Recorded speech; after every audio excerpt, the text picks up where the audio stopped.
So, the title of this video is The Great Secret That You Are Not Allowed to Know.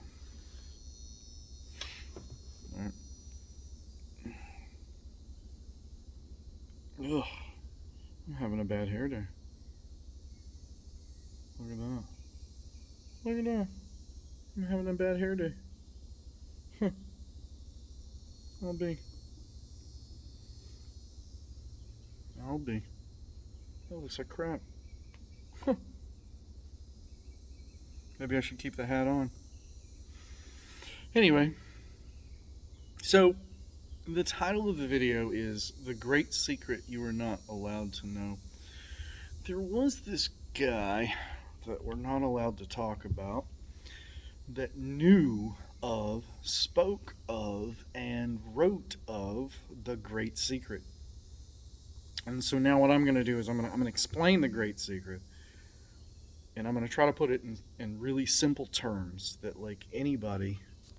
I have to remember to look at the camera. I tend to look at the screen and myself, but I need to look at you, the viewer. I'm going to explain the great secret that you are not allowed to know. And I'm going to go ahead and I'm going to tell you for free. Now, I could write a book and do a lecture series and travel from city to city, church to church, community center to community center, and I could charge people money to hear this great secret. But I'm going to give it to you for free because that's how I roll, that's how I operate. Me and George Hotz, we are, two peas in a pod. We operate by the same moral philosophy, which is that knowledge should be free to everybody. They're getting ready for a fire festival, so firefighters are bringing in equipment to start fires. Anyway, so moving on to the secret that you are not allowed to know.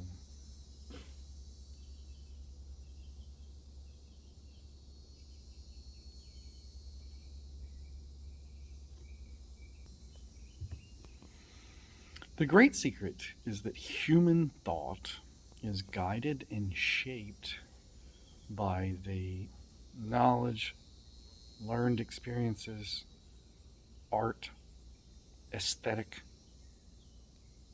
architecture that it absorbs, that it experiences, that it is around. Human thought is shaped like water going down a river by the artistic, aesthetic, and artistic shape of culture, keeping that water in a channel. So the old timers had expressions to try to explain this, such as garbage in, garbage out. If you, for example, take like a pure innocent little child and start exposing it on a regular basis to obscenity, to violence, to pornography, you can corrupt that mind and you can change that mind to become desensitized to it, which then leads to higher levels of aggression, higher tolerances to engaging in violence, and higher rates of sexual impropriety, right?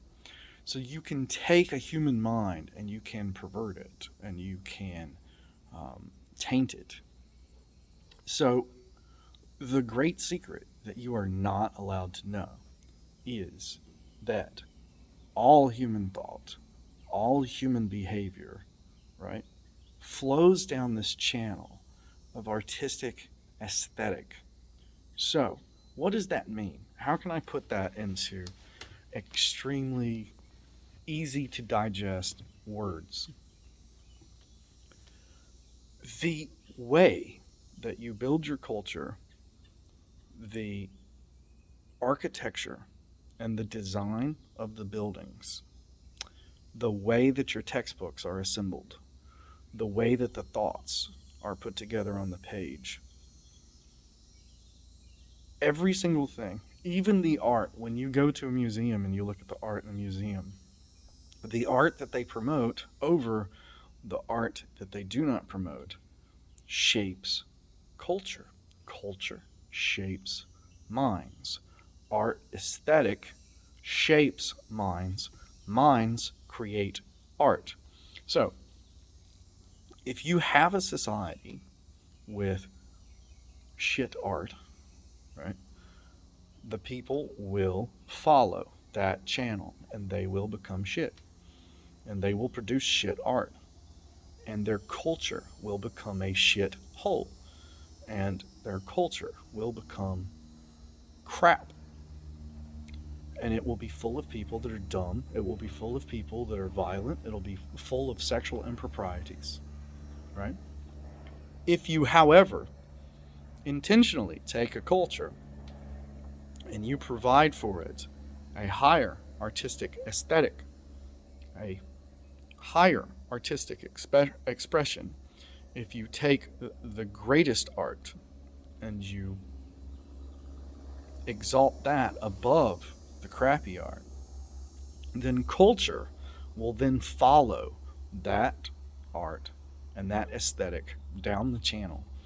And your people will become smarter and your people will produce smarter things.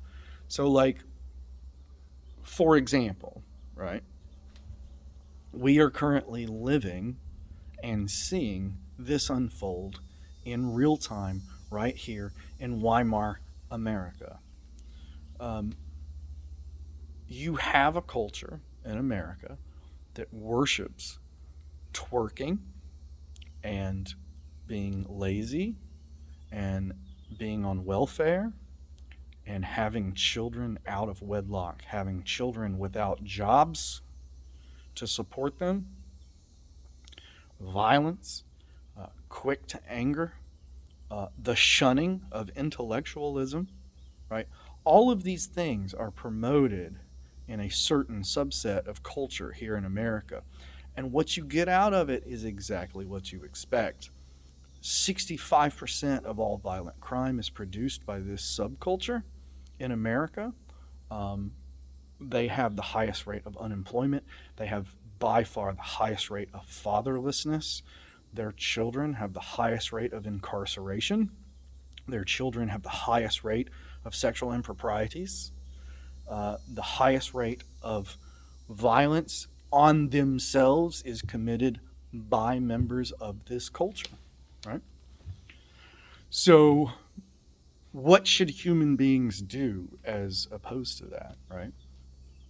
If you intentionally, and this is not a racial thing, if you intentionally create a culture with higher art, such as Beethoven and Bach, right, with higher ideals, such as a stable, intact, responsible family unit, higher responsibilities, such as paying your bills by having a career and having a stable home, traditions such as Christmas and this and that, those exist to bring joy and serotonin to children's brains so that they can develop normally.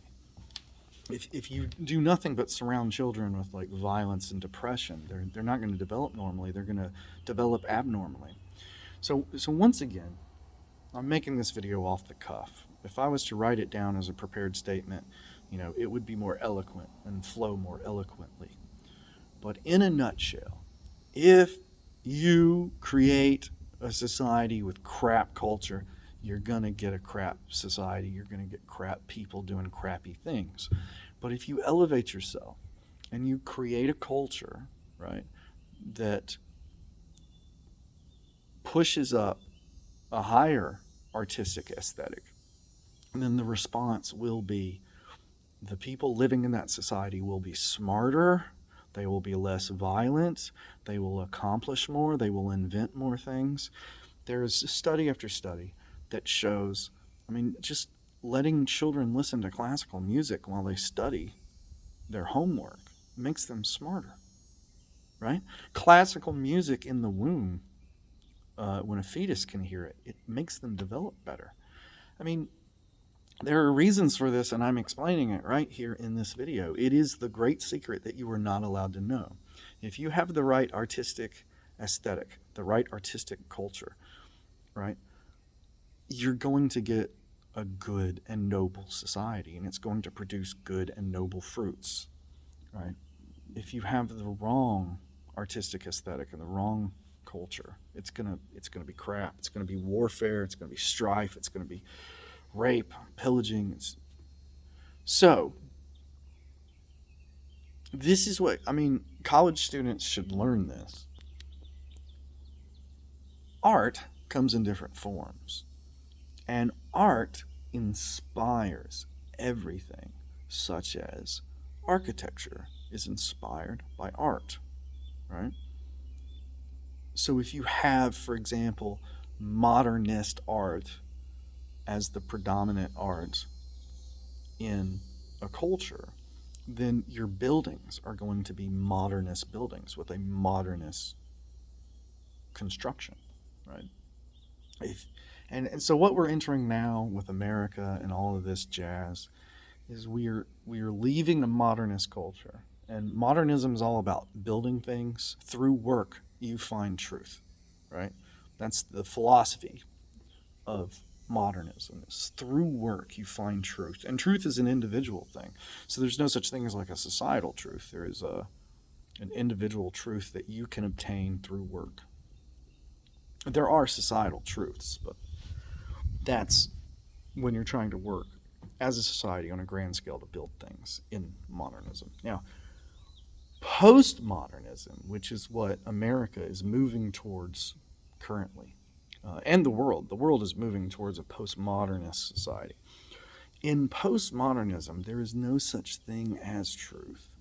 So the art, the architecture is responding to that postmodernist narrative. And to people like me that grew up in a modernist dominated society, postmodernist art is crap, and it's nonsense, because I believe in the fundamentalist truths and work and effort. These people that are taking over our society do not believe in work or effort. They don't believe in truths. They don't believe in nobility or honor, because they don't believe in truth. They're guided by postmodernism. They're guided by an anarchist look. So yeah, anyway, I'm getting off on a tangent, and I should stay focused for this video to make it short and concise. The great truth that you're not allowed to know is that the art that you surround yourself with, the style of your buildings, the art that hangs up on your wall, the music that you put on your radio, all of this shapes human minds, even adult minds. And you get out of human beings what you put in. If you have a higher art, a higher culture, a higher aesthetic, you're going to have higher, clearer thinking human beings that are smarter and more capable. If you have crap art, crap culture, crap aesthetic, you're just going to get a whole bunch of dumb animals throwing shit at each other. And that's just the tip of the iceberg. Once you understand this very simple truth, once you understand this very simple truth that art, right, is a prelude to what is to come, what is around you shapes what human beings do. Once you understand this certain truth, then you need to understand that there currently is an international clique that is intentionally trying to force down your throat crap art, crap culture, crap architecture, crap aesthetic. They are intentionally trying to bring you down, American society down, Western society, European society. They want to bring you down. They want to make you dumb. They want to surround you with crap art, crap aesthetics, crap architecture, and they want you to turn into crap. That's what they want. So there you go. Now you know there's a war currently for who is going to lead the world in the future. And the majority of human beings on planet Earth do not want America to lead the world going forward in the future. So there is an international clique. There's an international group. They have billions and billions of dollars. And they are using all that money and they're using all that influence to intentionally try to drag down American culture and to turn it into crap. And that's why the statues of old, they've got to go. You're going to see in the coming years the buildings of old, these iconic buildings, such as the Empire State Building, they're going to have to go. All of these musical geniuses, such as Beethoven and Bach, stuff like that, they're going to have to go. All of the culture that has inspired American greatness must go. It must be destroyed. And this is a decision that was not made with your input. It was made without your input. It was made for you, and it will be forced upon you. And that's just the reality. So I hope you realize that moving forward in life as things continue to slide and get worse. That is why.